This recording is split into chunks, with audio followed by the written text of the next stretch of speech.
it's like she or the voice or whatever,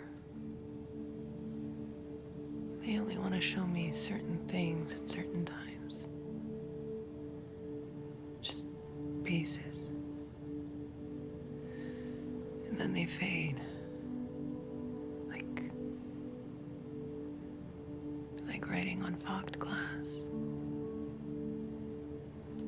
If I try to force it, I get nothing.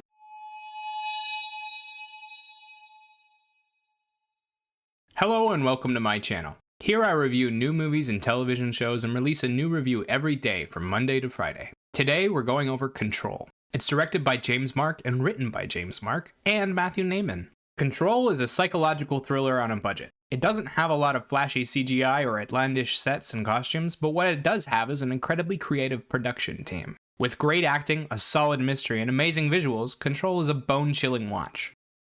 The movie opens with Eileen, played by Sarah Mittish, waking up in a chair without any memories. She looks around the room and sees that she is in some kind of cell. The walls are lined with weird, jagged cones, and there isn't a door or any windows. There's only a table with a pencil on top of it and a display with pixelated squares on it. A voice calls out to her, "Move the pencil on the table before the time runs out, or we will kill your daughter Eve." The lights in the room change to a red hue, and the pixels on the display start to blacken, one by one.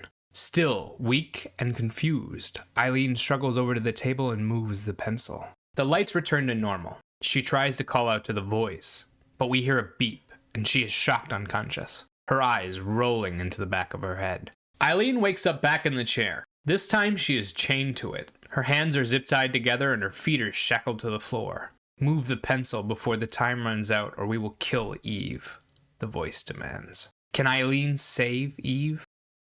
The plot of the film is simple, and yet it works wonderfully as a thriller. Eileen, as the sole occupant of the cell, is intelligent and creative. We see her mind working against the clock, and there's so much tension that we don't have time to think about what's really going on. Then, the film introduces Roger, played by George Chortov, and we get lightning in a bottle. Eileen and Roger feed off of each other's emotions, and watching them struggle to survive together is heart-wrenching. Eileen is determined, ruthless, and pessimistic, while Roger is hopeful, charming, and apologetic. They complement each other well, and the chemistry between them is off the charts. In the third act, the writing drops off a bit, and we get an artistic ending that is devoid of any meaning and is unintelligible. The end of the movie marks the end of Eileen's story, but doesn't answer most of the film's questions. We never learn who took her or why, what the purpose of the facility is, and whether or not any of the narratives we've seen can even be trusted. They played a little too fast and loose with the mystery to the point where some of the events don't even make sense. There's a scene with Roger near the end that I still don't understand, even after watching it 10 times and racking my brain trying to come up with an answer. Eileen's ending was a really interesting twist on the story, but the explanations surrounding the institution and its goals were just awful.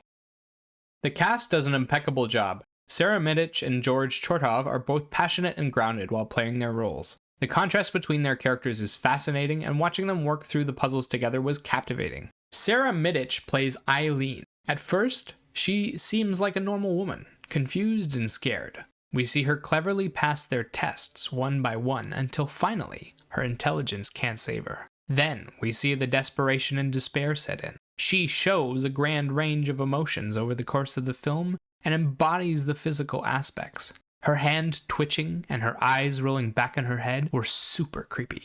George Chortov is a mystery. He's charismatic, funny, and calm while also being suspicious and impatient. He has great chemistry with Sarah Mittish, and he plays all the different aspects of his character well. It's hard to speak on his character without spoiling anything, so I'll just say that my favorite scene with Roger is the one with the sand trap. His reactions were brilliant and had me feeling a little twisted watching them. Speaking of the visuals, this film looks great. As I said at the start, the sets are limited to one futuristic-looking room and a dimly lit warehouse. They managed to turn the room into a daunting prison cell without any hope of escape, and when Eileen does manage to get out, the warehouse is even more intimidating. Its dark hallways and mysterious rooms threaten to swallow us whole as we stalk the place alongside her. With creative shots and beautiful camera work, this film is never dull to look at. They masterfully manipulate color, lighting, and framing to create cinematic-looking scenes. The telekinetic powers were created with clever shots for most of the movie, and at the end, they pull out some decent CGI to give us some spectacularly fun fights.